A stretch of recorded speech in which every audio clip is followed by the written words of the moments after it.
They say blood is thicker than water, but nobody tells you what happens when that blood turns cold as ice. I'm lying here in my bedroom, my chest burning like fire, phone clutched in my trembling hand, staring at 3 words that would change everything. Message not delivered. My own daughter had blocked me, while I was literally begging for a ride to urgent care because I couldn't breathe. My name is Caroline Matthews, and I'm 72 years old. For the past 50 years, I lived in the same colonial house in Charleston, South Carolina, the house my late husband Thomas and I bought when we were newlyweds, the house where I raised my children, the house I foolishly believed would always be filled with family. But that September afternoon, gasping for air with what I'd later learn was severe pneumonia, I discovered something more painful than any physical ailment. I was completely alone. Before I tell you what happened next, and trust me, you'll want to hear this, I need to know, where are you watching from? Drop your city and state in the comments. I love knowing I'm not alone in this crazy world. And maybe, just maybe, some of you have felt this kind of betrayal too. Let me take you back to how it all began. I had 3 children. Jessica, 47, my eldest, a real estate attorney in Atlanta who was too busy closing deals to return my calls. Michael, 44, who moved to Colorado after his divorce and treated our weekly phone calls like a tedious obligation. And Rebecca, my youngest at 41, who lived just 20 minutes away but might as well have been on another planet. Thomas died 6 years ago. Massive heart attack, no warning, just gone. We'd built a beautiful life together. He was a successful contractor, and I taught elementary school for 30 years. We were careful with money, invested wisely, owned our home outright, and had a vacation property in the mountains near Asheville. When he passed, everything came to me. The house in Charleston was worth about $1.8 million. The mountain cabin, another $650,000. Various investments and savings brought our total estate to just over $3.2 million. My children knew this. Oh, they definitely knew this. After Thomas died, they were attentive for exactly 6 weeks. Then Jessica went back to her high-powered life. Michael returned to his ski trips and bachelor lifestyle. Rebecca, who I'd helped financially through 2 business failures and a messy divorce, went back to seeing me as an obligation rather than her mother. But I told myself it was fine. They were busy. They had lives. I joined a book club, volunteered at the library, played bridge twice a week. I convinced myself I was independent, that I didn't need them hovering over me. Then came that September afternoon. I'd been feeling off for a few days. Tired, achy, running a low fever. But that Thursday, I woke up unable to catch my breath. Every inhale felt like broken glass. I knew something was seriously wrong. My car was in the shop. The transmission had finally given out on my old Buick. I reached for my phone with shaking hands. I called Rebecca first, straight to voicemail. I called Jessica, voicemail. I called Michael, voicemail. Then I started texting. Rebecca, I need help. Can't breathe properly. Need to get to urgent care. Car is in shop. Please call me back. Nothing. Jessica, this is urgent. I'm having trouble breathing. Need a ride to doctor. Please respond. Nothing. Michael, I know you're far, but can you call me? Something's wrong. I'm scared. Nothing. 20 minutes passed. Each breath was getting harder. I was starting to panic, which only made the breathing worse. I tried calling Rebecca again. This time, the call went through for a second, then dropped. I tried again. The number you are trying to reach is not available. She'd blocked me. My own daughter had blocked her mother's number while I was in a medical crisis. I sat there on the edge of my bed, tears streaming down my face, phone trembling in my hands. The room was starting to spin. I knew I needed help immediately, but I had nowhere to turn. In that moment, the crushing weight of my isolation became crystal clear. I had no close neighbors. Our property sat on 2 acres with the nearest house barely visible through the trees. Most of my friends from the book club were my age or older, and I couldn't ask them to deal with a medical emergency. That's when I thought of Marcus. Marcus Washington was 34 years old, the son of my former teaching assistant, Patricia. I'd known him since he was 8 years old. Patricia had passed away from cancer 3 years ago, and Marcus had taken it hard. She'd raised him alone after his father left when he was a baby. After her death, Marcus and I had stayed in touch. He'd stop by every few weeks to check on me, help with heavy lifting, fix things around the house. He never asked for anything in return. He'd just show up with groceries sometimes, or text to see if I needed anything from the store. "Just making sure you're okay, Miss Caroline," he'd say. "Mama would want me to look after you." With trembling fingers, I found his number and called. "Miss Caroline, you okay? You sound terrible." "Marcus," I wheezed, "I can't breathe right. I need to get to urgent care, but my car—" "I'm coming right now. Don't move. I'm 15 minutes away." He was there in 12. I heard his truck pull up, then his footsteps running up my porch stairs. He didn't even knock. I'd told him where I kept the spare key months ago. He found me still sitting on my bed, struggling for each breath. "Miss Caroline, we need to go right now," he said, his face tight with concern. He helped me stand, grabbed my purse, and within 2 minutes had me in his truck, headed to the urgent care center. At urgent care, they took one look at me and called an ambulance. "Severe pneumonia," the doctor said. "Your oxygen levels are dangerously low. We're sending you to the hospital immediately." Marcus rode in the ambulance with me, holding my hand. "Did you call your kids?" he asked gently. I just shook my head, too exhausted and heartbroken to speak. I spent 5 days in the hospital. Bilateral pneumonia, they said. Another few hours and I might not have made it. The doctors pumped me full of antibiotics and kept me on oxygen. Marcus came every single day, sometimes twice a day. He brought me real food when I couldn't stand the hospital meals anymore.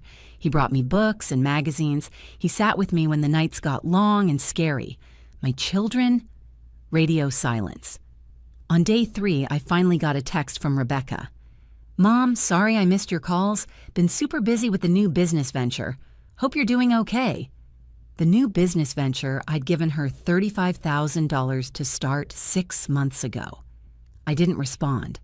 Something inside me had fundamentally shifted during those 5 days.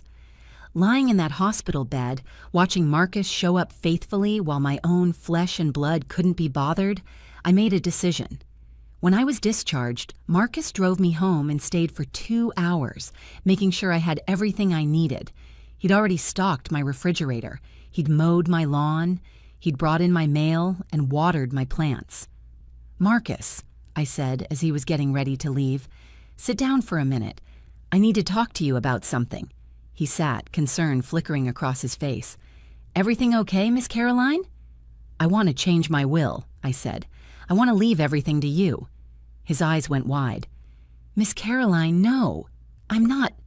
I didn't do any of this for—" "I know you didn't," I interrupted. "That's exactly why I want to do it. My children have made it very clear where their priorities lie. You were here when I needed someone. You've been here for 3 years, ever since your mother passed. You've never asked me for a single thing." "But they're your kids," he protested. "I can't." "They're adults who blocked their mother's calls during a medical emergency," I said flatly. "Marcus, I'm 72 years old. I'm not going to live forever. When I die, everything I have is going to someone. It might as well be someone who actually gives a damn whether I'm alive or dead." He was quiet for a long moment. "Are you sure about this?" "I've never been more sure of anything in my life." Over the next 2 weeks, I met with my attorney, Donald Prescott, a man I'd known for 30 years. I told him everything. His face grew darker with each detail. "Caroline, I'm so sorry," he said. "No parent should experience this. Are you absolutely certain about this change? It's a significant estate." "Completely certain, Donald. I want Marcus to inherit everything. The house, the cabin, the investments, all of it. My children get nothing." "They can contest it," he warned. "Then make it bulletproof," I said. "I'm of sound mind. I want this documented. I want it clear that—" This is my choice made freely because of their actions, or rather, their inaction. Donald nodded slowly. I'll draft something that will stand up to any challenge. But Caroline, you should know, this will destroy your relationships with your children. I laughed, a bitter sound. Donald, there's nothing left to destroy. The new will was executed and notarized within 10 days. Donald was thorough. He included specific language about my mental competency, had me evaluated by a physician who confirmed I was of sound mind, and even recorded a video of me explaining my decision in my own words. In that video, I spoke directly to the camera. I am Caroline Elizabeth Matthews, and I am 72 years old. I am making these changes to my will of my own free will, with full mental capacity. On September 14th, I experienced a medical emergency, severe pneumonia that nearly killed me. I called and texted all 3 of my children begging for help. My daughter Rebecca blocked my number. My other children didn't respond. Marcus Washington, who is not related to me by blood but who I consider my true family, dropped everything and saved my life. This will reflect where my love and gratitude truly lie. I watched it back with Donald, and I didn't feel sad. I felt empowered. But I didn't tell my children about the change. Not yet. I wanted to see what would happen naturally. Weeks passed. I recovered fully from the pneumonia. October arrived with its beautiful Charleston autumn, the heat finally breaking, the light turning golden. Marcus continued to check on me regularly, but I made it clear he was welcome to live his own life. "You don't owe me anything," I told him repeatedly. "I know," he'd say with that gentle smile, "but Mama taught me to look after people who matter. You matter, Miss Caroline." In late October, I finally got a phone call from Jessica. "Mom, hi. Sorry I've been so out of touch. Work has been absolutely insane. How are you?" "I'm fine, Jessica," I said coolly. "Great. Listen, I'm going to be in Charleston for a conference in 2 weeks. I thought I could stay with you for a few days. We could catch up." Something in her tone made my suspicions rise. "What's the conference about?" A pause. "Estate planning, actually. For clients, you know. Anyway, can I stay?" "The house is being fumigated that week," I lied smoothly. "You'll have to get a hotel." "Oh." She sounded disappointed. "Well, maybe we can still have dinner." "Maybe," I said non-committally and ended the call. She never showed up for that dinner. The conference, I later learned from a mutual acquaintance, didn't exist. 2 weeks later, Rebecca called, first time in 2 months. "Mom, I've been thinking about you so much. How are you feeling?" "Feeling about what?" I asked innocently. "You know, weren't you sick or something? I thought you texted me about that." My blood went cold. "Yes, Rebecca. I had pneumonia. I was hospitalized for 5 days. I nearly died." "Oh my gosh, Mom, I'm so sorry. I must have missed those texts. Things have been so crazy. The new business is really taking off. Actually, that's kind of what I wanted to talk to you about." "Let me guess," I said. "You need more money." "Well, it's an investment opportunity, really. There's this space that just became available and—" "No," I said simply. "No?" She sounded genuinely shocked. "No, I'm not giving you any more money, Rebecca." The line went silent for a moment. "Mom, I don't understand. You've always supported my dreams." "Your dreams have cost me over $80,000 in the past 4 years, Rebecca. And when I was literally dying, you blocked my calls. So no, I won't be funding any more ventures." "I didn't block you," she protested. "My phone must have glitched or something. You can't seriously hold that against me." "Your phone glitched at the exact moment your mother was having a medical emergency." How convenient. "Mom, you're being really unfair right now." "Am I? Tell me, Rebecca, when was the last time you visited me? And I don't mean when you needed something. When was the last time you came by just to see how I was doing?" Silence. "That's what I thought," I said. "Don't call me again unless you're interested in actually being my daughter, not my ATM." I hung up. Michael called 3 days later. They were clearly coordinating. "Mom, Rebecca told me you're upset with her. What's going on?" What's going on, Michael, is that I nearly died in September, and none of my children could be bothered to help me. What's going on is that I've spent 6 years since your father died trying to maintain relationships with 3 people who clearly see me as nothing more than a future inheritance. That's not fair, Mom. I live in Colorado. How was I supposed to help? You could have called me back. You could have arranged for someone to help me. You could have done literally anything except ignore me. I didn't see the messages until later. I was on a ski trip and my phone was in a locker. A ski trip, I repeated. Your mother is dying, but you're on a ski trip. Do you hear yourself, Michael? You're being dramatic. You're obviously fine now. No thanks to you or your sisters. I'm done with this conversation. For the next 3 months, I was at peace. Marcus and I developed a genuine friendship. We'd have dinner once a week. Sometimes he'd cook, sometimes I would. We'd watch old movies together. He'd tell me about his job as a civil engineer, his hopes to maybe start his own firm someday. I told him stories about his mother, keeping her memory alive. You know what Mama used to say about you? He said one evening. She said you were the kindest person she ever met, said you treated her like family, not just an employee. When she got sick, you were one of the only people from your school who visited her in the hospital. Your mother was a remarkable woman, I said, and she raised a remarkable son. In December, I got a group text from Jessica. Family meeting needed. All 3 of us are concerned about Mom. We need to discuss her living situation and care needs. I showed it to Marcus, who was over fixing a leaky faucet. He read it and shook his head. They haven't talked to you in months and suddenly they want a family meeting? They smell money, I said. They're probably worried I'm spending their inheritance on medical care or something. What are you going to do? I smiled. Absolutely nothing. Let them stew. And if you're watching this thinking, Caroline, make them pay, hit that subscribe button right now because you're going to love what comes next.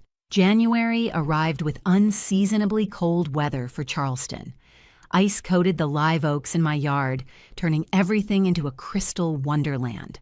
I was sitting in my living room with Marcus, both of us drinking hot chocolate, when my doorbell rang. All 3 of my children stood on my porch. I hadn't seen them together in over 2 years. Jessica in her expensive suit, Michael in his ski jacket, Rebecca in designer jeans that probably cost more than I spent on groceries in a month. They looked like strangers to me. Mom, Jessica said with a bright fake smile. Surprise. We decided to all come visit you together. Aren't you happy to see us? I didn't open the door any wider. What do you want? Can we come in? It's freezing out here. I stepped aside silently. They filed in, then stopped short when they saw Marcus on my couch. Oh, Rebecca said, her voice cooling. You have company. This is Marcus Washington. His mother worked with me for years. Marcus, these are my children. Marcus stood politely and extended his hand. Jessica shook it limply. Michael barely acknowledged him. Rebecca ignored him completely. We need to talk as a family, Jessica said pointedly. Marcus is family, I said. Anything you have to say, you can say in front of him. Jessica's jaw tightened. Fine. Mom, we're worried about you. You're not getting any younger and living alone in this big house. I'm 72, not 92, and I'm perfectly capable. But what about when you got sick? Michael jumped in. What if something like that happens again? You mean when I nearly died and none of you helped me? I asked pleasantly. That time? Mom, we've apologized for that, Rebecca said impatiently. No, you haven't. Not one of you has apologized. You've made excuses, but you've never once said, I'm sorry I failed you when you needed me most. An uncomfortable silence fell. Look, Jessica said, her attorney voice coming out, we think you should consider moving into a retirement community, somewhere with medical staff on site. We've been looking at some really nice places. So you can sell this house, I finished. That's what this is really about. It's about your safety, she protested. It's about your inheritance. You're worried I'll spend it all on medical care or, God forbid, give it to someone else. That's ridiculous, Michael scoffed. This is our family home, our inheritance. Can't just what? I asked, my voice like ice. Can't just do what I want with my own property? The property I bought with your father? The property I've maintained for 50 years? We're your children, Rebecca said. We have a right. You have no rights. I cut her off. You have expectations. There's a difference. Jessica's eyes narrowed. Mom, are you saying what I think you're saying? I'm saying that I've spent 6 years alone since your father died. 6 years watching you three show up only when you needed something. I had a medical emergency, and the only person who came to my rescue was Marcus. Not one of you even called to check on me afterward. That's not true, Rebecca protested. I texted you. You texted me 2 weeks later asking if I was okay, and then immediately asked for money for your latest business scheme. My voice rose for the first time. Do you think I'm stupid? Do you think I don't see exactly what you three are? What we are. Michael's face was reddening. We're your kids. We're your family. Marcus has been more family to me in the past year than any of you have been in the past 6. He checks on me. He helps me. He spends time with me not because he wants something, but because he actually cares. Jessica's eyes flickered to Marcus with unmistakable hostility. So that's what this is about. Some stranger has wormed his way into your life and turned you against your own children. Marcus stood up. Miss Caroline, I should go. Sit down, Marcus, I said firmly. You're not going anywhere. To Jessica, I said, Marcus has never asked me for a single thing. Can any of you say the same? This is insane, Rebecca said. You're going to cut us out for some random guy? Random? I laughed. I've known Marcus since he was 8 years old. I was there when his mother died. I know his favorite food, his birthday, what he's afraid of. Can you tell me the last time any of you asked about my life? Not my health as it relates to your inheritance, but my actual life. My friends, my hobbies. What makes me happy? Silence. Total silence. That's what I thought, I said quietly. Jessica pulled out her phone. I'm calling our attorney. This is elder abuse. He's clearly manipulated you. I'm 72, not senile. I've already spoken with my attorney. I've been evaluated by physicians. I've made my decisions with complete mental clarity, and they've all been documented. The color drained from Jessica's face. You've already changed the will. I have. You can't do this, Rebecca shrieked. That's our money. Daddy would be ashamed of you. Something in me snapped. Your father would be ashamed of you. All of you.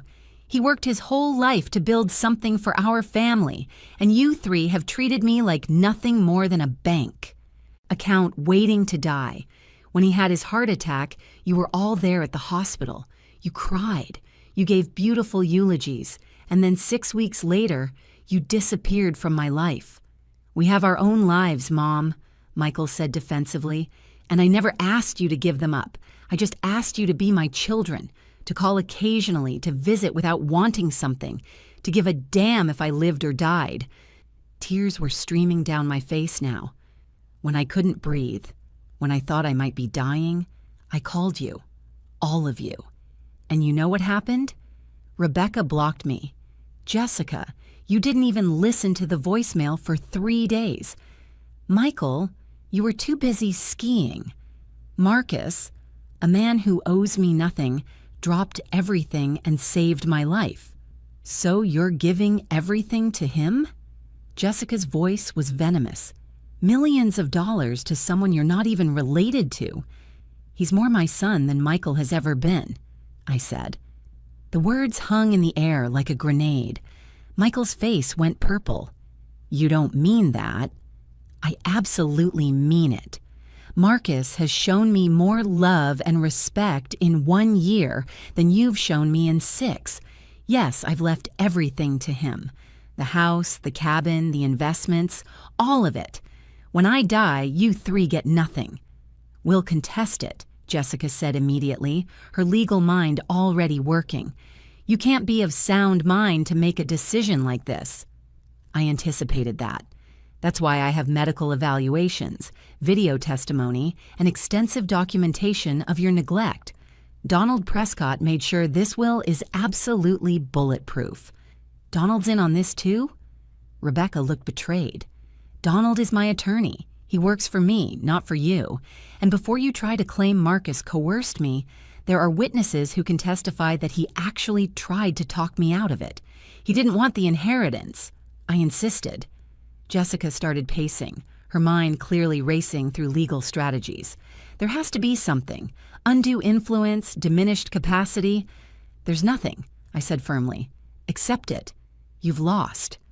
Lost? Michael exploded. You're our mother. This isn't a game. Then why have you been playing one for 6 years?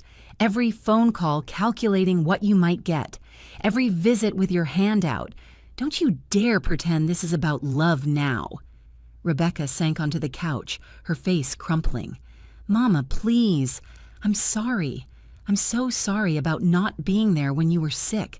I made a mistake, but you can't punish us forever for one mistake. One mistake? I stared at her. Rebecca, you've asked me for money 17 times since your father died. 17?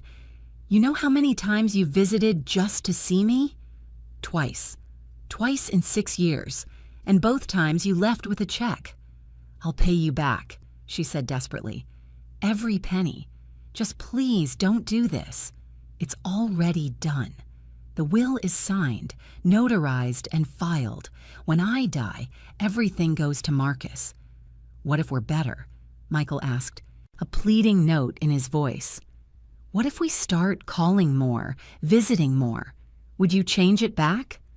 I looked at him sadly. Would you, though, Michael? Or would this just be another manipulation? Another performance to get what you want? It wouldn't be a performance. We love you. Then prove it. Not because there's money on the line, but because I'm your mother. Call me every week. Visit me every month. Actually be there for me. But know this. The will isn't changing. Whatever relationship we rebuild from here has to be built on love, not inheritance. Jessica's expression hardened. Fine. You want to throw away your family for some stranger, that's your choice. But don't expect us to stick around and watch you make a fool of yourself. I don't expect anything from you anymore, Jessica. That's the difference now. I have no expectations, so I can't be disappointed. She grabbed her purse. Come on, guys, we're leaving. Rebecca looked torn, but Michael was already heading for the door. Jessica paused at the threshold. You're going to die alone, she said coldly. I hope he was worth it. I'd rather die with one person who truly cares than live surrounded by 3 who don't, I replied. They left. The door slammed behind them. The silence that followed their departure was deafening. I stood there, trembling, as the magnitude of what had just happened crashed over me. I'd essentially ended my relationship with all 3 of my children. Despite everything they'd done, or hadn't done, they were still my babies. The children I'd carried, raised, loved. Marcus appeared beside me with a glass of water. Miss Caroline, sit down, you're shaking. I sat, and the tears came. Not gentle tears, but great heaving sobs. Marcus just sat next to me, his hand on my shoulder, letting me cry it out. Did I do the right thing? I finally asked. He was quiet for a moment. Only you can answer that. But Miss Caroline, I want you to know you don't owe me this. We can tear up that will right now. I never expected anything from you. I know, I said, wiping my eyes. That's exactly why it's yours. Over the next 8 months, I didn't hear from my children, not a single call, text, or email. It was like they'd erased me from their lives completely. It hurt more than I'd expected. Some mornings, I'd wake up and reach for my phone, thinking about calling one of them. But then I'd remember Rebecca's blocked number, Jessica's calculating eyes, Michael's indifference, and I'd put the phone down. Marcus continued to be exactly who he'd always been, kind, attentive, genuine. We celebrated his 35th birthday with dinner and a homemade cake. He helped me plant a new garden in the spring. When I had a minor health scare in April, just a stomach bug, but it scared me, He was there within the hour with soup and ginger ale. "You don't have to keep doing this," I told him. "The will is set. You don't have to earn anything." "Miss Caroline," he said patiently, "I'm not here because of the will. I'm here because Mama taught me to take care of people I love. And I love you." Simple words, but they meant everything. In September, exactly 1 year after my pneumonia, I made a decision. I called Donald Prescott. "Donald, I want to do something else. I want to sign the house over to Marcus now, not wait until I die." "Caroline, are you sure? That's a significant step. I'm 73 years old. I could die tomorrow or live another 20 years. Either way, I don't want Marcus to have to wait. I want to see him enjoy it, and I want to make absolutely certain my children can't contest it. If you sign it over now, it's a done deal. They'd have no grounds to contest anything." "Perfect, let's do it." 2 weeks later, I signed over the deed to my Charleston home and the mountain cabin to Marcus, Washington. The total value approximately $2.5 million in property. I kept enough investments to live comfortably for the rest of my life, with Marcus as the beneficiary on those accounts as well. When the paperwork was complete, I handed Marcus the folder with all the documents. He opened it, read the first page, and looked at me with tears in his eyes. "Miss Caroline, I can't accept this." "You already did. It's done. The house is yours." "But where will you live?" he asked, confused. "Right here, for as long as I want. We'll work out a rental agreement, something symbolic, so there's no question about my living situation. But Marcus, this is your house now. You can start your life. Maybe start that engineering firm you've been dreaming about. Get married someday, have kids. Fill this house with the family it deserves." "You're my family," he said simply. 3 months later, I got a certified letter. It was from Jessica. She'd somehow found out about the property transfer, probably through public records, and was threatening legal action for undue influence and elder exploitation. I called Donald immediately. "Let her try," he said confidently. "We have a year of documentation showing Marcus's character, your mental competency, and your children's neglect. We have testimony from your doctors, your neighbors, your friends. We have your video statement. There's not a judge in South Carolina who would side with her." Jessica did try. She filed a lawsuit in November. The hearing was set for January. Marcus wanted to hire his own attorney, but I refused. "Donald will handle this. This is my fight, not yours." The courtroom was cold and sterile. Jessica sat on one side with her attorney, an expensive shark from Atlanta. Michael and Rebecca sat behind her. They wouldn't even look at me. Donald presented our case methodically, medical records from my pneumonia, phone records showing their lack of contact, my video testimony, statements from neighbors who'd witnessed Marcus's devoted care and my children's absence, the physician's evaluation confirming my mental competency. Then he called Marcus to the stand. "Mr. Washington," Jessica's attorney began, "isn't it true that you stood to gain millions from befriending an elderly, lonely woman?" "No, sir," Marcus said calmly. "I didn't know Miss Caroline had money when I started helping her. I did it because my mother taught me to respect my elders and take care of people who need help." "How convenient. And when did you learn about her wealth?" "When she told me she wanted to change her will. I tried to talk her out of it." "You expect us to believe you turned down millions of dollars?" "I didn't turn it down. I told her she should leave everything to her children, where it belonged. She's the one who insisted." The attorney spent an hour trying to shake Marcus's story, but he never wavered because he was telling the truth. When it was over, the judge took less than 10 minutes to deliberate. "The evidence is overwhelming that Mrs. Matthews made these decisions of her own free will, with sound mind, and for reasons that are both understandable and well documented. Her children's neglect during her medical crisis is particularly troubling. The lawsuit is dismissed with prejudice. Mrs. Matthews is entitled to dispose of her property as she sees fit." Jessica stood up, her face twisted with rage. "This isn't over, Mother." "Yes, Jessica," I said quietly. "It is. That was 14 months ago. I'm 74 now, still living in what is technically Marcus's house. He started his engineering firm last spring. It's doing well. My children never contacted me again. But I have my dignity, my independence, and one person who genuinely loves me. Sometimes family isn't about blood. It's about who shows up when you can't breathe.